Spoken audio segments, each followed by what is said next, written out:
So guys ये वाला जो पार्ट है ये फर्स्ट एपिसोड का पार्ट है। एक्चुअली माइक के अंदर और काइन मास्टर के अंदर दोनों के अंदर एक ग्लिच हो गया था, जिसके कारण जो बाकी का वीडियो है वो पूरी तरीके से करप्ट हो गया, मतलब डिलीट हो गया एक तरीके से। और आगे की साउंड भी काफ़ी ज़्यादा कम हो चुकी थी। जब तक मैं उसको रिकवर कर पाया तो मैं इसे री रिकॉर्ड कर रहा हूँ। सो जैसे कि हम लोगों ने देख लिया था कि जो ब्लड ऑर्चर्ड एंसेस्टर होती है वो फाइनली फायरफ्लाई ट्रू मास्टर के पास पहुंच जाती है। लेकिन फिलहाल की वो करंट सिचुएशन के अंदर कुछ भी नहीं करती, क्योंकि उसको डेफिनेटली पता था कि वो अकेली कुछ भी नहीं कर सकती। तो वो लोग भी बाकी लोगों के आने का वेट करते हैं। लेकिन जो फायरफ्लाई मास्टर था वो काफ़ी ज़्यादा पैनिक कर चुका था ऑलरेडी, क्योंकि ऑलरेडी उसको पता था कि 5 दिन के बाद जो सिचुएशन है वो काफ़ी ज़्यादा वर्स्ट हो जाएगी, क्योंकि उसके बाद उसका जो मिनीचर यूनिवर्स है वो धीरे धीरे करके क्रैम्पल करना स्टार्ट कर देगा। और इन सब चीज़ों के अलावा जो फायरफ्लाई ट्रू मास्टर था उसके अंदर इतना दम नहीं था या फिर इतना गुर्दा नहीं था कि वो खुद जाके सेक्टर 20 के साथ फाइट कर सके या फिर थोड़ा बहुत टाइम स्टॉल कर सके। ना कि उसके अंदर इतना दम था कि वो ब्लड ऑर्चर्ड एंसेस्टर को कह सके कि जाओ तुम मेरे लिए जाके लड़के आओ। क्योंकि कैसा लगेगा गाइस अगर एक आदमी एक औरत को बोले जा भाई मेरे लिए लड़के आ जा। इसी तरीके से गाइस दिन बीतते रहते हैं और फाइनली हम लोगों को देखने के लिए मिलता है कि 4 दिन इसी तरीके से बीत जाते हैं। और जो फायरफ्लाई ट्रू मास्टर का जो मिनीचर यूनिवर्स था वो ऑलरेडी आधा ओरिजिन उसका चार्ट शूट कर चुका था, ये जो सेक्टर 20 था ये। और इसके अलावा हम लोग को ये भी देखने के लिए मिल सकता था कि यहाँ पे ऑलरेडी 4 ट्रू गॉड लेवल के वॉरियर्स गोड़ा हो चुके थे, मतलब आ चुके थे। दो दो जो थे वो फर्स्ट यूनिवर्स एरा से थे और बाकी के जो दो थे वो सेकंड यूनिवर्स एरा से थे। यहाँ पे ब्लड ऑर्चर्ड एंसेस्टर पहले से थी और उसके अलावा यहाँ पे हम लोग को एक स्केलेटन रेस से एक बंदा देखने के लिए मिल सकता था, जो कि पूरी तरीके से एक ब्लरी फिगर टाइप में था। और इसके अलावा एक और ट्रू मास्टर था, फ्लाई फ्लाई ट्रू मास्टर काफ़ी ज़्यादा पैनिक करते जा रहा था। वो कहता है कि तुम सब लोग मेरी बात सुनो, वो सेक्टर 20 वो मेरा पूरा का पूरा ओरिजिन खाते जा रहा है, मैं ज़्यादा टाइम तक नहीं सह पाऊंगा इन सब चीज़ों को। लेकिन ये सारी चीज़ सारे के जो लोग होते हैं वो इसी तरीके से सुनते रहते हैं, क्योंकि डेफिनेटली उन लोगों को ये पता था कि ये चारों मिलके भी कुछ भी नहीं है सेक्टर 20 के सामने। एक सेक्टर 20 काफ़ी ज़्यादा पावरफुल होता है और इन चारों का मिला के भी उनको लगता नहीं था कि वो 1 सेकंड के लिए भी सेक्टर 20 को टक्कर दे सकता है। अभी तो फिलहाल उनके पास कोई दूसरा चांस नहीं था, तो ये लोग बस वेट कर रहे थे। ये लोग वेट कर रहे थे कि कब 9 हेडेड डेविल मास्टर यहाँ पे आएंगे, क्योंकि 9 हेडेड डेविल मास्टर जो था वो टॉप 8 यूनिवर्स मास्टर्स के अंदर से एक था, मतलब यूनिवर्स सुप्रीम मास्टर्स या फिर मोस्ट पावरफुल लोगों के रैंकिंग के अंदर 8 नंबर पे आता था। और इसके अलावा गाइस ये इसी का वेट कर सकते थे, क्योंकि लू फैंग और 9 रिमोटनेस मास्टर इन सब लोगों को आने में काफ़ी ज़्यादा लंबा टाइम लगने वाला था, क्योंकि ये लोग सेकेंड यूनिवर्स एरा से बिलोंग करते थे या फिर यूनिवर्स ओशन से बिलोंग करते थे। एट द एंड इनके पास बस एक ही ऑप्शन था, वो था 9 हेडेड मास्टर। ये जो 9 हेडेड मास्टर था ये सबसे ज़्यादा क्लोज था और ये सबसे पहले आने वाला था इन दोनों के कंपैरिजन के अंदर, क्योंकि ये लोग टॉप 8 के अंदर भी आता था। तो इन लोगों को लगता था एक बार 9 हेडेड मास्टर आ जाए, उसके बाद वो जैसा कहेगा वैसे ये लोग आगे कार्रवाई करेंगे। इसके अलावा ये सब लोग कहते हैं कि फायरफ्लाई फिर भी अगर तुम्हें हमारी बात नहीं माननी तो तुम खुद जा सकते हो फाइट करने के लिए, लेकिन याद रखना तुम्हें अपने आप को सुप्रीम ट्रू ट्रेजर पैलेस के अंदर रखना है। तुम जब तक उसके अंदर रहोगे तब तक तुम एटलीस्ट सर्वाइव तो कर ही सकते हो। इसके अलावा हम लोगों को बाकी के यूनिवर्स मास्टर्स भी देखने के लिए मिल सकते थे, जो कि फायरफ्लाई की साइड में खड़े थे। एटलीस्ट गाइज ये लोग क्या ही कर सकते हैं, ये लोग बस यूनिवर्स मास्टर थे। और अगर ये लोग अपनी जान भी दे देते तो गाइज आप लोगों को पता होगा एक ट्रू गॉड या फिर एक यूनिवर्स सुप्रीम मास्टर लगभग लगभग 100 से ज़्यादा यूनिवर्स मास्टर्स के बराबर होता है, या फिर वो 100 से ज़्यादा यूनिवर्स मास्टर को अकेला आराम से संभाल सकता है। तो आप इस चीज़ से अंदाज़ा लगा सकते हैं कि एक यूनिवर्स मास्टर कितना ज़्यादा वीक होता है यूनिवर्स सुप्रीम मास्टर के सामने। तो यहाँ पे तो बस गाइस कुछ मतलब 15-20 ही यूनिवर्स मास्टर थे और ये सब लोग मिलके अपना पूरी दम वम लगा देते, उसके बाद भी ये 1% सपोर्ट के भी काबिल नहीं थे। हाँ ऑफकोर्स यूनिवर्स मास्टर्स के अंदर जो लू फैंग था वो एक एक्सेप्शन था, क्योंकि ऑफकोर्स लू फैंग इतना दम पोजेस करता था कि वो अकेले ही 2 4 5 ट्रू गॉड मतलब यूनिवर्स सुप्रीम मास्टर को अकेले ही निपट सकता है, बल्कि वो बस एक यूनिवर्स मास्टर है। और इन सब चीज़ों के अलावा जो लू फैंग था वो उसके पास डुआनोंग रिवर का इनहेरिटेंस और उसके अलावा वर्ल्ड ऑफ जिन का भी इनहेरिटेंस था। और साथ ही साथ इन सब चीज़ों के अलावा भी और भी काफ़ी सारी चीज़ें थी और 2 सुप्रीम इनहेरिटेंसेस और या फिर सुप्रीम ट्रेजर्स भी थे लू फैंग के पास। इतनी सारी चीज़ें होने की वजह से जो बाकी के ग्रेट बींग्स थे वो डेफिनेटली लू फैंग से काफ़ी ज़्यादा जेलस थे। वही सीन शिफ्ट होता है, हम लोगों को फायरफ्लाई ट्रू मास्टर का मिनिएचर यूनिवर्स दिखाया जाता है, जहाँ पे काफ़ी सारे ग्रेट बीइंग बहुत ज़्यादा दूरी पे खड़े हुए थे, जहाँ पे वो सब लोग इकट्ठा हुए थे। वहीं पे सडनली हम लोग को एक गोल्डन स्पेसशिप देखने के लिए मिलता है। जो गोल्डन स्पेसशिप था ये और किसी का नहीं है, 9 हेडेड डेविल मास्टर का था। फाइनली जो 9 हेडेड डेविल मास्टर था वो यहाँ पे आ चुका था। जो 9 हेडेड डेविल मास्टर होता है वो उसके यहाँ पे देखते ही जो फायरफ्लाई ट्रू मास्टर होता है वो काफ़ी ज़्यादा खुश हो जाता है, क्योंकि डेफिनेटली ये सब लोग बस 9 हेडेड डेविल मास्टर की वेट कर रहे थे। क्योंकि 9 हेडेड डेविल मास्टर ही था जो अभी जो फायरफ्लाई ट्रू मास्टर का मिनिएचर यूनिवर्स था उसको प्रोटेक्ट कर सकता था, क्योंकि लू फैंग और बाकी के जितने भी लोग थे वो काफ़ी ज़्यादा दूर थे और डेफिनेटली उन लोगों को आने में भी काफ़ी ज़्यादा लंबा टाइम लगने वाला था। और एक और छोटी सी बात मैं आप लोगों को ये बताना चाहूँगा कि जो नाइन हेडेड मास्टर है इसका अपीयरेंस पहले बिल्कुल ही डिफरेंट था। ये एक बीस्ट जैसा दिखता था जिसके 2 क्लॉज और 2 पाव्स थे। लेकिन बाद में जब ये धीरे-धीरे करके पावरफुल बना और ये वर्ल्ड ऑफ जिन के अंदर गया, जहाँ पे उसको कुछ क्रिएचर्स मिले जिसके 7, 8, 9 सर थे, तो उनसे इन्हें इंस्पिरेशन ले लिया और इसने थोड़े से अपने लुक्स के अंदर चेंज कर लिया। जिसके बाद इसके 9 सर हो गए। इसका जो बीच वाला सर है, जो मेन सर है, वो सबसे ज़्यादा बड़ा है और बाकी के छोटे-छोटे सर है मतलब थोड़े-थोड़े नॉर्मल, और एक तरीके से ये किसी रावण से कम नहीं दिखता। इसी के बाद जो नाइन हेडेड मास्टर होता है वो बोलना स्टार्ट करता है और जैसे ही नाइन हेडेड मास्टर बोलना स्टार्ट करता है बाकी सब लोगों के मुंह पूरी तरीके से बंद हो जाता है। नाइन हेडेड मास्टर कहता है कि मैंने मिल्की वे ऑडी लीडर और रिमोटनेस ट्रू मास्टर से बात की है। ये दोनों के दोनों काफ़ी ज़्यादा तेज़ी से यहाँ पे आने की कोशिश कर रहे हैं, जितना जल्दी उसके उतना जल्दी, लेकिन स्टिल उन लोगों को आने में थोड़ा सा टाइम लगेगा। जहाँ तक कि मेरे को लगता है मे बी हो सकता है कि उन लोगों को कुछ दिनों का वक्त लग जाए और इतने टाइम तक हम लोग उनका वेट नहीं कर सकते, क्योंकि जहाँ तक कि मैं ऑलरेडी देख सकता हूँ कि इसका ये जो मिनिएचर यूनिवर्स है वो ऑलरेडी कैंपल होने के कगार पे आ चुका है, मतलब ख़त्म होने के कगार पे आ चुका है।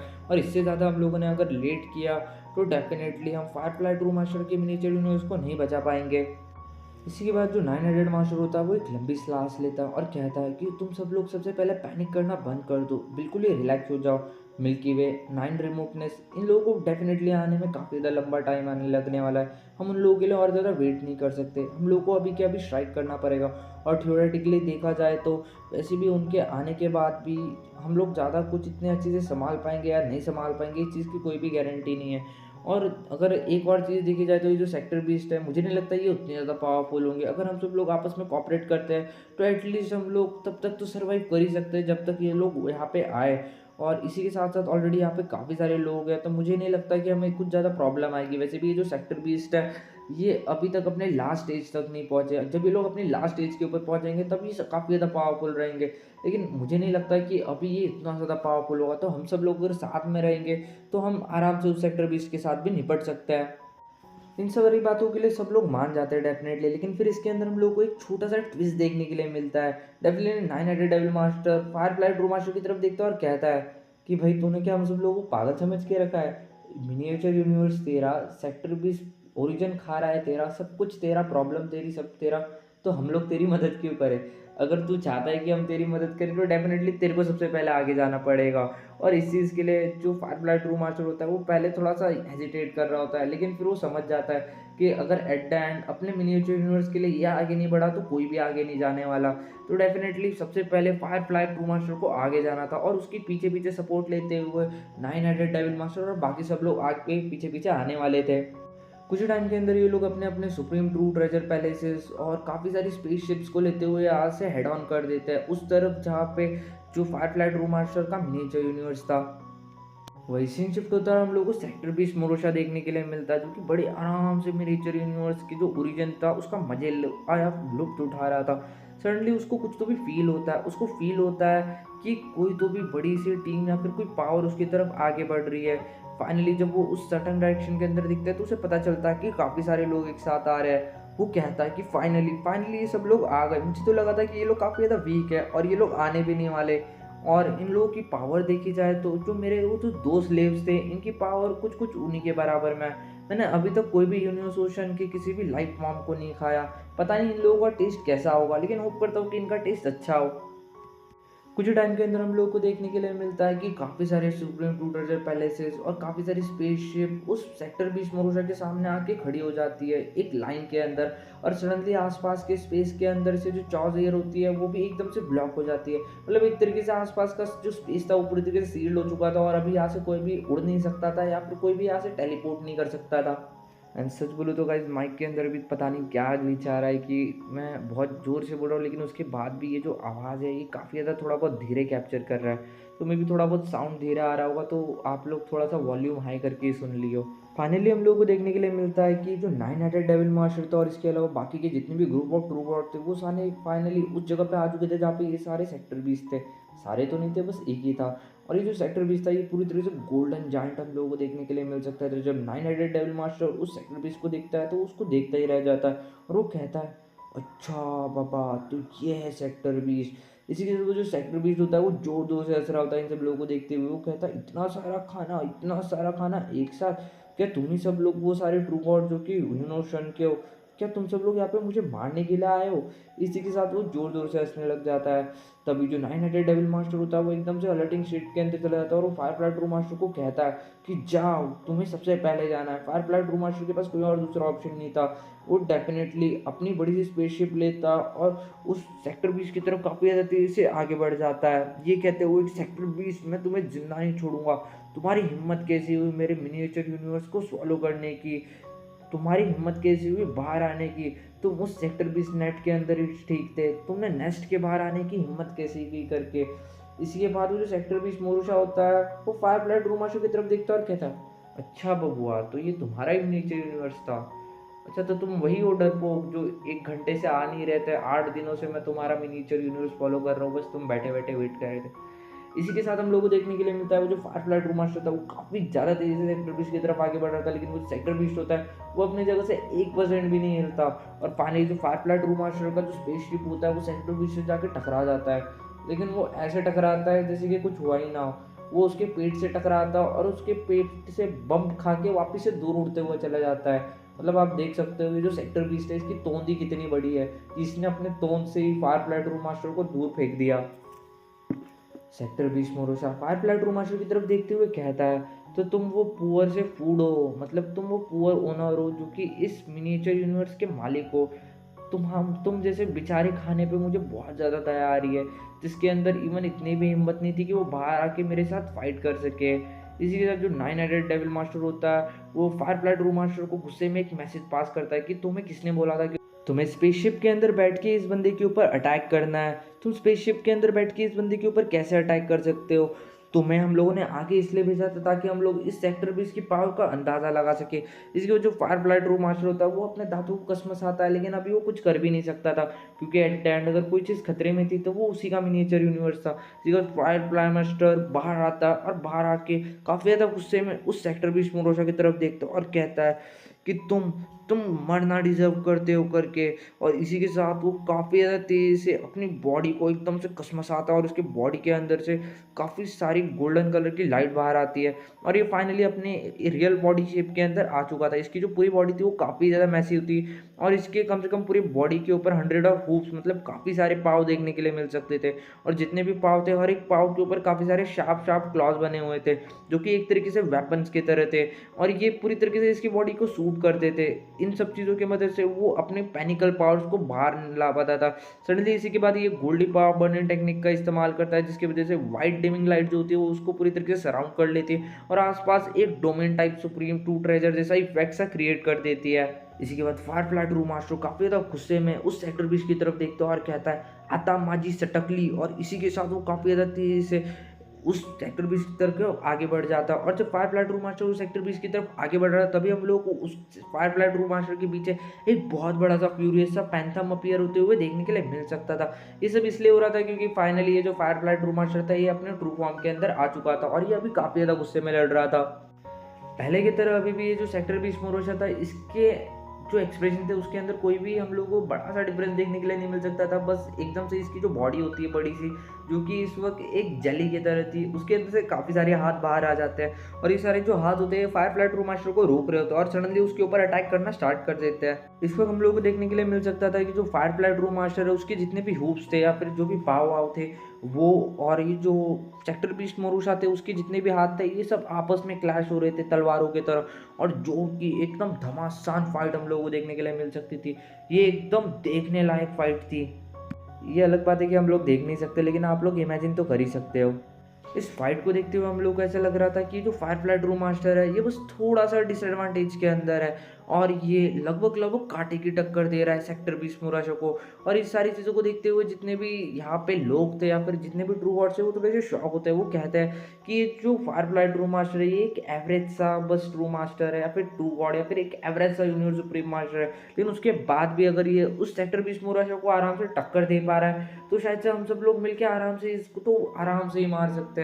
और वो जो एंसेस्टर गॉड थे शायद से उन्होंने सच ही कहा था कि एक सुप्रीम यूनिवर्स मास्टर या फिर यूनिवर्स सुप्रीम मास्टर आराम से तो नहीं लेकिन एक सेक्टर 20 के साथ कम से कम फाइट तो कर ही सकता है।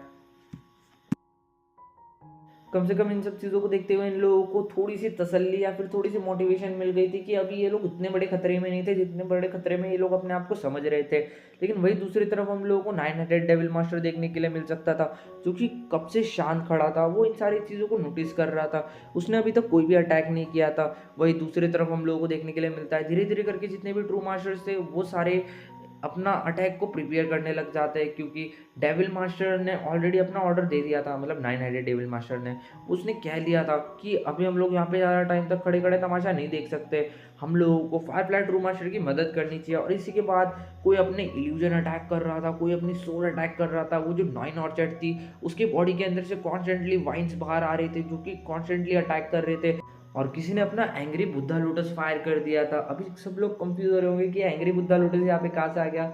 तो गाइज मैं आप लोगों को बता दूँ, ये जो ऑर्चर्ड क्वीन या फिर ये जो भी है जो कि यहाँ पे सबसे पहले आई थी, इस लड़की ये पूरी तरीके से एक प्लांट लाइफ फॉर्म की तरह है। तो इसने अपना एक काफ़ी ज़्यादा पावरफुल एक लोटस सा फायर किया था, और वो जो लोटस था उसके अंदर से काफ़ी सारे पेटल्स और काफ़ी सारी फायर भी निकल रही थी और काफ़ी सारी पॉइजनस गैसेस भी निकल रही थी।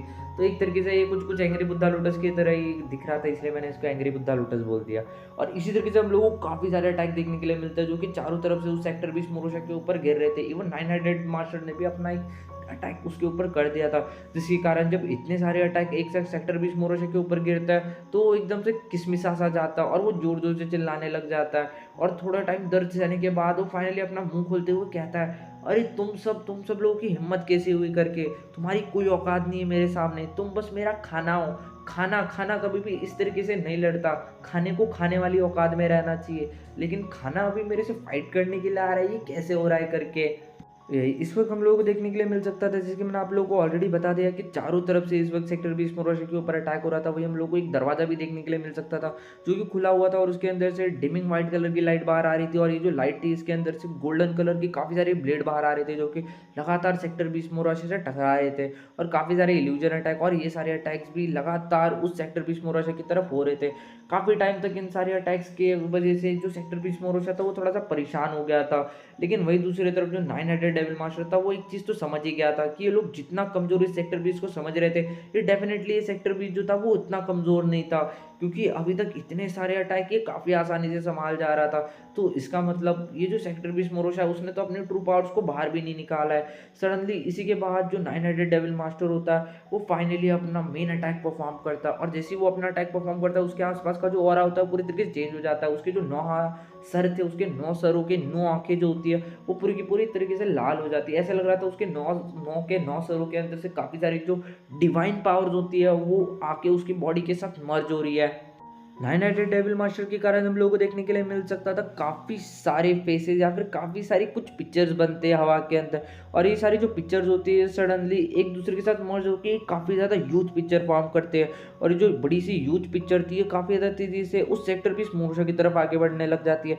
और साथ ही साथ इन सारी चीज़ों को करने के लिए जो 9 हेडेड डेविल मास्टर था उसने अपने कुछ सुप्रीम ट्रू ट्रेजर्स या फिर कुछ मशीन टाइप वैल्यूएबल्स का भी इस्तेमाल किया था, जिसकी वजह से हम लोगों को एक पर्पल कलर का फॉग या फिर एक पर्पल कलर का रेज टाइप में देखने के लिए मिल सकता था, जो कि इस अटैक को और भी ज़्यादा बूस्ट कर रहा था। जब सेक्टर 20 देखता है कि सभी के सब उसके ऊपर लगातार अटैक किया जा रहा है तो डेफिनेटली ये जो सेक्टर 20 मोरोशा होता है उसको काफ़ी ज़्यादा गुस्सा आ जाता है, और इसी के बाद सडनली अपना मुंह खोलता है और ज़ोर से स्क्रीम करता है। और इतने ज़ोर से स्क्रीम करता है कि एक तरीके से एक साउंडलेस स्क्रीम थी, मतलब कोई आवाज़ ही नहीं आ रही थी, बस ये चिल्ला रहा था। ये एक तरीके के कुछ यूवी ऑडियोज़ या फिर कुछ ऐसी तरीके की ऑडियोज़ या फिर ऐसी तरीके की फ्रीक्वेंसी थी जो लिटरली 0 हर्ट्ज़ के ऊपर थी, मतलब जिसको आप नॉर्मल कानों से नहीं सुन सकते, लेकिन स्टिल इसके बाद भी ये आपको बहरा कर सकती है।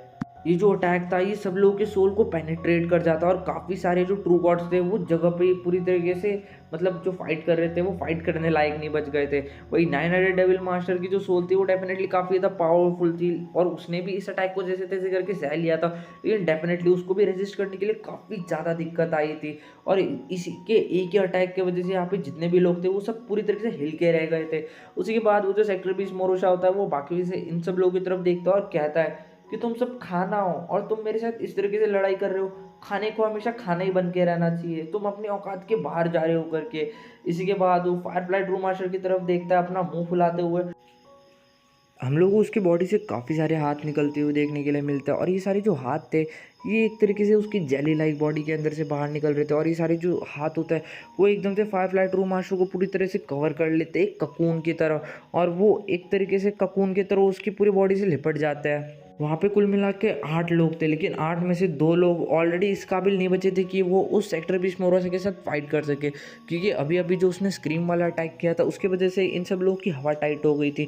वही दूसरी तरफ हम लोगों को देखने के लिए मिल सकता था बाकी के 6 लोग जो कि लड़ रहे थे अभी भी, वो लोग एक चीज़ तो समझ चुके थे कि ये लोग सेक्टर 20 को जितना हल्के में ले रहे थे ये उतना हल्का तो बिल्कुल भी नहीं है। इसी हम लोग को देखने के लिए मिलता है वो जो फायरफ्लाई ट्रू मास्टर था जो कि उस ककून के अंदर था, एकदम से उसको काफ़ी ज़्यादा घुटन सी महसूस होने लग गई थी, और वो जो अंदर वो जिस ककून के अंदर कैप्चर था उस ककून के अंदर काफ़ी सारा ब्लैक कलर का फॉग रिलीज होने लग जाता है।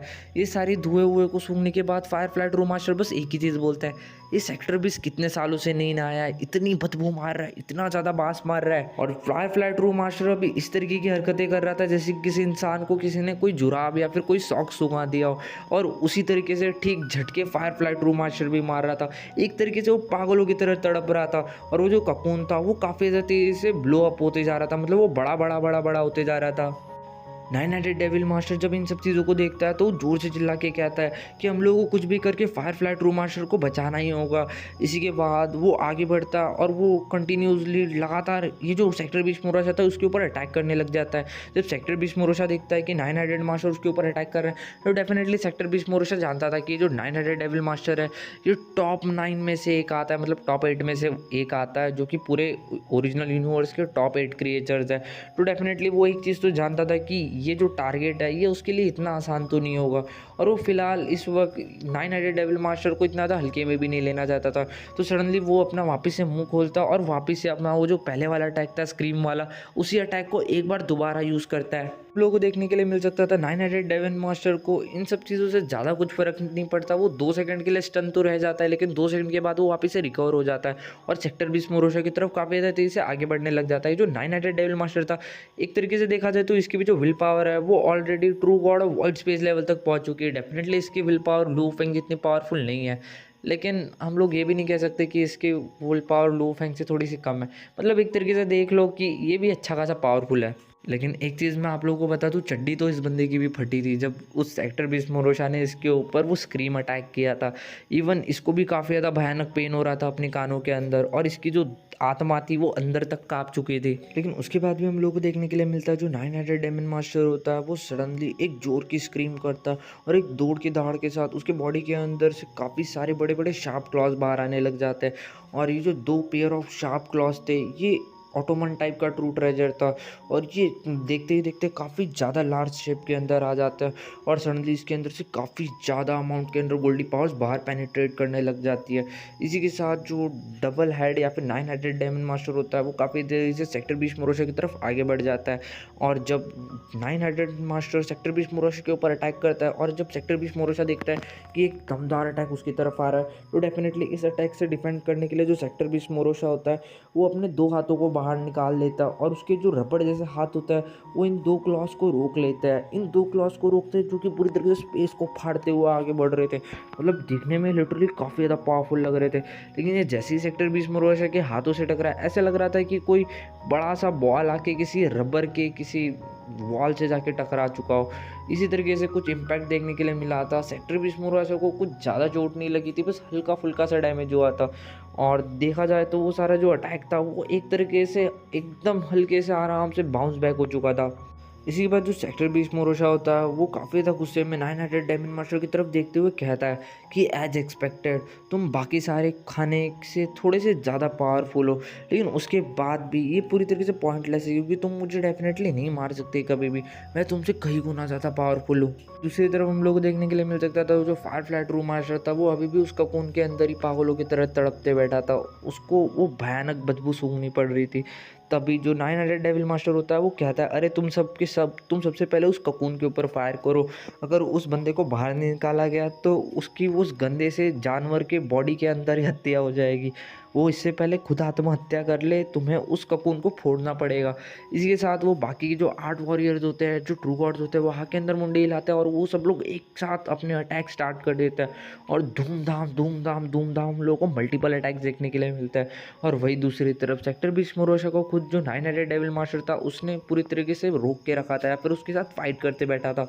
वही दूसरी तरफ से हम लोग को देखने के लिए मिल सकता है तो फायरफ्लाई ट्रू मास्टर था, वो भी अंदर की साइड से लगातार अपनी गोल्डी पावर्स का इस्तेमाल कर रहा था, अपनी गोल्डी पावर्स को बर्न कर रहा था ताकि वो ये जो काफ़ी ज़्यादा तेज़ से ककून उसकी पावर्स को चूस रहा था, ये प्रोसेस थोड़ा सा धीरे हो जाए। और डेफिनेटली ये सारी चीज़ें काम भी कर रही थी। लेकिन जब ये लोग काफ़ी सारे अटैक करते उस ककून के ऊपर और उस ककून के ऊपर वो छोटे मोटे क्रैक्स आते हैं, वो क्रैक्स भी अपने आप हील हो जा रहे थे, तो एक टाइम के बाद वो अटैक करना रुक जाते हैं और वो लोग कहते हैं कि ये ककून तो टूट ही नहीं रहा, ये किसी काम का ककून नहीं है करके। चाहे इसके ऊपर कितनी भी अटैक कर ले, ये ककून के अंदर लगातार पावर सप्लाई चलती जा रही है उस सेक्टर 20 की वजह से, और वो सेक्टर 20 लगातार इसके अंदर पावर भेजते जा रहा है। इसलिए ये जो ककून है वो सेल्फ रिपेयर होते जा रहा है। हम चाहे कुछ भी कर ले, हम उस ककून को नहीं तोड़ सकते। 9 हेडेड डेविल मास्टर भी परेशान हो जाता है कि आखिर अभी वो सब लोग फायरफ्लाई ट्रू मास्टर को कैसे बचाए। और वही दूसरी तरफ फायरफ्लाई ट्रू मास्टर पागलों की तरह पड़ा होता है और फिर वो कहता है, अरे अरे तुम सब लोग रुक क्यों गए, तुम लोग अटैक क्यों नहीं कर रहे करके। ये जो सेक्टर 20 है भले ही ये लगातार अपनी पावर्स को ट्रांसफ़र कर रहा हो ककून के अंदर, लेकिन स्टिल इसके बाद भी इसकी जो पावर ट्रांसपोर्टेशन है या फिर जो पावर सप्लाई है वो एक तरीके से लिमिटेड है। वो अपनी औकात से ज़्यादा पावर ट्रांसफर नहीं कर सकता। और जब तुम लोग एक्सटर्नली इस ककून के ऊपर अटैक कर रहे थे तो अपने आप को रिपेयर करने में जो पावर वो इस्तेमाल कर रहा था उसकी वजह से मुझे अंदर से इसको रोकने में थोड़ी सी आसानी हो रही थी। मैं भी अंदर से लगातार कोशिश कर रहा हूँ, लेकिन जब से तुमने इसके ऊपर अटैक करना बंद कर दिया, इसका जो इफेक्ट है मेरी पावर्स को ऑब्जर्व करने का वो काफ़ी गुना ज़्यादा बढ़ चुका है। ये सारी बातें सुनने के बाद सब लोगों को थोड़ी बहुत लॉजिकल तो लगती है, इसलिए सबके सब दोबारा से अपने अटैक स्टार्ट कर देता है। कोई कुछ फेंक रहा था, कोई कुछ फेंक के मार रहा था, सबके सब भयानक एक से बढ़कर एक। कोई सोल अटैक कर रहा है, कोई एंग्री बुद्धा लोटस मार के फेंक रहा है, किसी के बॉडी के अंदर से वाइन निकल रही थी, कहीं से चाकू, कहीं से ब्लेड, कहीं से छुरिया, सब कुछ चल रहा था यहाँ पे। और बहुत टाइम तक ये सारी चीज़ें लगातार चलती रहती है और फाइनली हम लोगों को देखने के लिए मिलता है जैसे तैसे करके दूसरी तरफ जो 9 हेडेड डेविल मास्टर होता है वो भी लगातार एक काफ़ी ज़्यादा पावरफुल मूव यूज़ कर रहा था। फाइनली वो एक अपना काफ़ी ज़्यादा पावरफुल मूव यूज़ करता और ये जो मूव था इसके अंदर उसने अपनी लाइफ ओरिजिन को भी मिक्स करके रखा था। एंड ये वाला अटैक डेफिनेटली काफ़ी ज़्यादा पावरफुल था, लेकिन इसलिए इस अटैक के बाद भी उस सेक्टर 20 मोरोशा को घंटा भी कुछ ज़्यादा फर्क नहीं पड़ा। उसने आराम से इस अटैक को रोक लिया और इस अटैक को रोकने के लिए उसने वापस से अपनी स्क्रीम मूव्स का और अपनी बाकी की बॉडी का इस्तेमाल किया। और इन सारी चीज़ों को इस्तेमाल करने के बाद जो इसके ऊपर इम्पैक्ट पड़ा वो बड़ी मुश्किल से 2 से 3% पड़ा हुआ। लेकिन वही दूसरी तरफ वो जो ककून था, क्योंकि उसके ऊपर लगातार इतने सारे अटैक हो रहे थे, तो फाइनली हम लोग को देखने के लिए मिलता है वो जो ककून होता है वो इनफ पावर सप्लाई अपने बॉडी के अंदर नहीं कर पा रहा था, जिसके वजह से वो दोबारा अपने आप को वापस से ग्रो नहीं कर पा रहा था। और फाइनली वो जो ककून होता है वो कंटिन्यूसली बड़ा भी हो रहा था, क्योंकि और वो फायरफ्लाई ट्रू मास्टर की हाइट के कंपैरिजन से 10 गुना ज़्यादा बड़ा हो चुका था ऑलरेडी। और फिर फाइनली वो बर्स्ट आउट हो जाता है, क्योंकि इतने सारे अटैक जब उसके ऊपर एक साथ होते हैं तो वो भी सह नहीं पाता। और फायरफ्लाई ट्रू मास्टर 2 गुलाटियाँ मारते हुए फाइनली बाहर के स्पेस के अंदर आके गिरता है। बाहर आने के बाद वो एक लंबी सांस लेता है और कहता है कितनी ज़्यादा बदबूदार जगह थी वो। और इसके बाद वो एकदम से जब अपनी बॉडी को देखता है तो वो पूरी तरीके से शॉक हो जाता है। वो देखता है कि ऑलरेडी उसकी जो 70% बॉडी है वो कंज्यूम हो चुकी है। वो पूरी तरीके से शॉक हो चुका था कि इतने कम टाइम के अंदर उसकी इतनी बड़ी ह्यूज सी बॉडी है, उसके बाद भी उसकी 70% बॉडी पूरी तरीके से कंज्यूम हो गई। अभी तो उसको सेक्टर 20 को देखते हुए ऐसा लग रहा था कि जैसे कि वो कोई भूत को देख रहा हो। वो इतना ज़्यादा डर चुका था सेक्टर 20 से। वो दूर भागने की कोशिश करता है, तभी वो जो सेक्टर 20 होता है वो उस फायरफ्लाई ट्रू मास्टर की तरफ देखता है और कहता है कि मेरे खाने, तुम ऐसे कैसे बच सकते हो करके, तुम काफ़ी ज़्यादा लकी हो कि तुम मेरे ककून से बच गए, लेकिन मैं तुम्हें अभी ज़िंदा नहीं छोड़ सकता, क्योंकि एट लास्ट तुम खाना हो और खाना मेरे हाथ से इस तरीके से भाग जाए मुझे अच्छा नहीं लगता करके। इसी के बाद जो सेक्टर 20 होता है, सडनली उसके बॉडी के अंदर से हम लोग को एक ब्लैक कलर की कॉलम लाइट देखने के लिए मिलती है। और ये जो ब्लैक कलर की लाइट होती है ये काफ़ी ज़्यादा पावरफुल होती है, जो कि डायरेक्टली फायरफ्लाई ट्रू मास्टर की तरफ शूट आउट हो जाती है। फायरफ्लाई ट्रू मास्टर जैसे ही इस लाइट को देखता है तो उसकी फटके 1000 हो जाती है, क्योंकि इसकी स्पीड काफ़ी ज़्यादा तेज़ थी।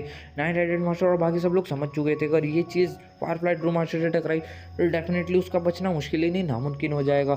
इसलिए ये सब लोग एक साथ उस लाइट के ऊपर अटैक करते हैं। लेकिन इन सब लोगों के जो अटैक्स होते हैं उसके बाद भी, इनके अटैक्स मिलने के बाद भी उस लाइट को नहीं रोक पाते, और वो जो लाइट होती है वो फायरफ्लाई ट्रू मास्टर की बॉडी को टच कर जाती है। फायरफ्लाई ट्रू मास्टर की बॉडी काफ़ी ज़्यादा बड़ी थी, तो जैसे जैसे लाइट उसकी बॉडी को पेनिट्रेट कर रही थी वैसे वैसे उसकी जो बॉडी थी वो पीछे से धीरे धीरे करके धुआं बन के गायब होते जा रही थी। और फ्लाई फायर ट्रू मास्टर काफ़ी ज़्यादा तेज़ी से अपनी स्पेसशिप की तरफ आगे बढ़ रहा था, क्योंकि वो सोचता था कि एक बार अगर वो अपने स्पेसशिप के अंदर एंटर कर जाए तो मे भी शायद से वो इस लाइट से बच सकता है।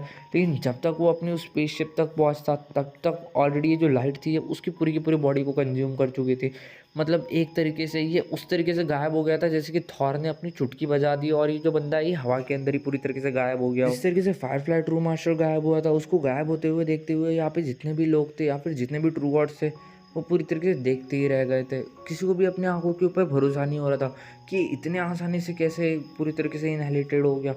इन सब लोगों ने ट्राई किया, उसके बाद भी ये फायरफ्लाई ट्रू मास्टर को नहीं बचा पाए। ये सारी चीज़ें देखने के बाद जो 900 डेविल मास्टर होता है वो पूरी तरह से पागल हो जाता है और वो पागलों की तरह सेक्टर 20 मोरोशा के ऊपर अटैक करने लग जाता है। लेकिन तभी ये जो सेक्टर 20 मोरोशा होता है वो इन सारे अटैक्स को डिफेंड तो कर रहा होता है, लेकिन वो सडनली नोटिस करता है कि फायरफ्लाई ट्रू मास्टर को मारने के बाद कुछ तो भी हुआ था। उसका जो मिनिएचर यूनिवर्स था वो एकदम से क्रैम्बल कर गया था और उसका जो ओरिजिन था वो भी पूरी तरीके से गायब हो गया था उसके मिनिएचर यूनिवर्स से। और एकदम से जैसे वो क्रैम्बल या फिर टूटने लग जाता है, उसके अंदर के जितने भी लाइफ फॉर्म्स थे वो भी पूरी तरीके से ख़त्म हो जाते हैं, मतलब मर जाते हैं। एक तरीके से उसका मिनिएचर यूनिवर्स पूरी तरीके से बर्बाद हो गया था। जब वो जो सेक्टर 20 मोरोशा होता है जब वो इस चीज़ को देखता है तो उसके फेस के ऊपर हम लोगों को कोई भी एक्सप्रेशन देखने के लिए नहीं मिल सकते थे। सडनली उसके फेस के ऊपर थोड़े से रिग्रेटफुल एक्सप्रेशन आ जाते हैं। वो कहता है ये कैसे हो गया करके, मेरा खाना, मेरा डिलीशियस सा खाना, मेरा खाना ऐसे कैसे बर्बाद हो गया करके। सेक्टर 20 मोरोशा एक चीज़ बहुत अच्छी से जानता था कि यहाँ पे अनलिमिटेड अमाउंट के अंदर खाना तो बिल्कुल भी नहीं है, यहाँ पे काफ़ी ज़्यादा लिमिटेड अमाउंट के अंदर मिनिएचर यूनिवर्स है। और इस तरीके से अगर वो मिनिएचर यूनिवर्स को बर्बाद कर देता है तो वो अपनी पावर्स को लूज़ कर देगा। मतलब एक तरीके से देखा जाए तो ये जो मिनिएचर यूनिवर्स के ओरिजिन को खाने के बाद उसको काफ़ी ज़्यादा मतलब एक अलग ही लेवल की पावर मिलती है। मतलब जो ट्रेडिमिनस अमाउंट ऑफ पावर मिलती है, एक तरीके से उस पावर को उसने वेस्ट कर दिया इस मिनिएचर यूनिवर्स को तबाह करके। और अभी एक चीज़ वो और समझ गया था कि अगर वो किसी भी ट्रू गॉड को मारता है तो उसके मरते ही उसका मिनिएचर यूनिवर्स भी क्रैम्बल हो जाएगा। और ये सारी चीज़ें करने के बाद उसको डेफिनेटली रिग्रेट हो रहा था बहुत ज़्यादा। वो सोचता है कि मुझे अगर ये सारी चीज़ें पहले पता होती तो मैं डेफिनेटली फायरफ्लाई ट्रू मास्टर को कभी नहीं मारता। लेकिन फ़िलहाल के लिए वो एक चीज़ और बहुत अच्छी तरीके से समझ गया था कि वो इनमें से किसी भी ट्रू गॉड को नहीं मार सकता। अगर उसने इनमें से किसी भी एक को भी मारा तो इन सब का जो मिनिएचर यूनिवर्स है वो भी धीरे धीरे करके तबाह हो जाएगा। तो वो ऐसा तो बिल्कुल भी नहीं चाहता था। वो कहता है कि सबसे पहले मैं इन सब लोगों के मिनिएचर यूनिवर्स को खाऊंगा, जिसके बाद मैं बाद में इन सब लोगों का लुत्फ़ उठाऊंगा। तो अभी तो ये इनके साथ कुछ भी, अभी यहाँ पे बैठ के गिल्ली डंडा तो खेलने नहीं वाला था। तो इसी के बाद जो सेक्टर 20 मोरोशा होता है वो ऐसे भागने की कोशिश करता है। वो जैसे ही यहाँ से भाग रहा होता है 900 डेविल मास्टर को लगता है अरे भाई फट गई इसकी, फट गई, भागने की कोशिश कर रहा है। इसी के बाद ये सब लोग लगातार उसको रोकने की कोशिश करने लग जाते हैं। यहाँ पे जितने भी बाकी के यूनिवर्स मास्टर्स थे या फिर यूनिवर्स सुप्रीम मास्टर थे वो सारे के सारे एक साथ अटैक कर देते, सब के सब मिलके इस सेक्टर 20 मोरोशा को रोकने की कोशिश कर रहे थे। वही दूसरी तरफ जो 900 डेविल मास्टर था वो लू फैंग को और जो 9 रिमोट टेस्ट मास्टर होते हैं उन लोगों को भी मैसेज भेज देता है कि जो फायरफ्लाई ट्रू मास्टर है वो ऑलरेडी मारा जा चुका है। जब लू फैंग को ये चीज़ पता चलती तो पूरी तरीके से शॉक हो जाता है। और उसके बाद एक और मैसेज आता है कि ये जो सेक्टर 20 मोरोशा है ये भागने की कोशिश कर रहा है करके। तो लू फैंग सबसे पहले एक मैसेज भेजता है कि तुम सब लोगों के होने के बावजूद भी ये जो बंदा है या फिर ये जो सेक्टर 20 है ये ऐसे कैसे, इसने मार कैसे दिया फायरफ्लाई ट्रू मास्टर को। और तभी एक और मैसेज आता है। उस मैसेज के अंदर लिखा हुआ था कि लू फैंग तुम जितना जल्दी हो सके उतना जल्दी आ जाओ। हम पूरी कोशिश कर रहे हैं कि हम सेक्टर 20 मोरोशा को रोक सके, लेकिन हमें नहीं लगता कि हम लोग ज़्यादा टाइम तक इसको रोक पाएंगे। और इस वक्त हम लोग पूरी तरीके से इस सेक्टर 20 मोरोशा को एकदम से कॉर्नर के अंदर या फिर पूरी तरीके से मजबूर नहीं करना चाहते, क्योंकि हम सब लोग जानते हैं कि डेफिनेटली हम सब लोग इसके मैच के बिल्कुल भी नहीं है। तो हम लोग बस अपनी पावर्स को इतना यूज़ कर रहे हैं ताकि ये हम लोग इस पर्सन को इरिटेट ना करें और इसको जैसे तैसे करके रोक ले। तुमसे जितना जल्दी हो सके तुम उतना जल्दी आ जाओ। इसी के बाद लू फैंग एक मैसेज भेजता, हाँ मैं आ रहा हूँ। जैसे ही लू फैंग और कुछ लिखने ही वाला था तभी उसको एक और मैसेज आता है कि सेक्टर 20 मोरोशा भाग गया।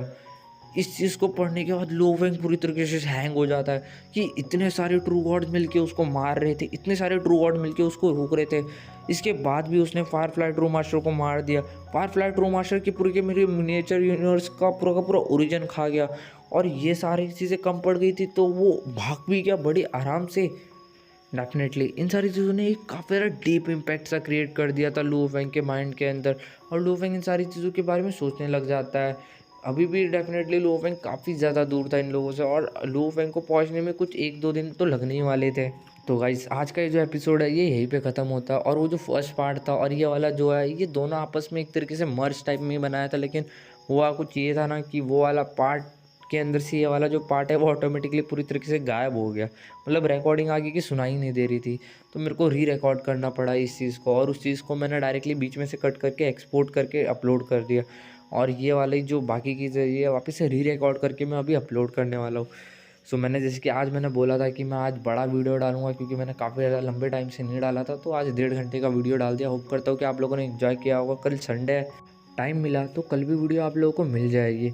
और इसके अलावा आप लोग ये ज़रूर बताना कि जो फर्स्ट वीडियो उसके अंदर की ऑडियो क्वालिटी कैसी है, क्योंकि डेफिनेटली हमने जो भी नया माइक ख़रीदा था उसी के थ्रू वो सारी ऑडियो क्वालिटी रिकॉर्ड की गई है। तो थोड़ा सा बता देना। वैसे इतने अच्छी से तो मैं नहीं बना पाया लेकिन स्टिल जैसा मेरे से बन सके मैंने वैसे कर दिया। और वापस से ये जो सेकंड पार्ट है इसको भी मैंने आधा माइक से रिकॉर्ड किया था, लेकिन बाद में माइक के अंदर थोड़ी बहुत ग्लिचेस आ रहे थे तो टाइम भी नहीं था ज़्यादा, तो मैंने डायरेक्टली ऐसी जैसे हमेशा रिकॉर्ड करता हूँ वैसे ही रिकॉर्ड कर लिया। तो कमेंट सेक्शन के अंदर फर्स्ट पार्ट का बता देना और इसके बारे में तो कुछ नहीं बोलूँगा, इसको तो अभी ऐसी रॉ का रॉ डाल दूँगा जैसे बना है वैसे बना है। होप करता हुआ आप लोगों को पसंद आया होगा। तो मिलते हैं नेक्स्ट एपिसोड के अंदर, तब तक के लिए बाय बाय।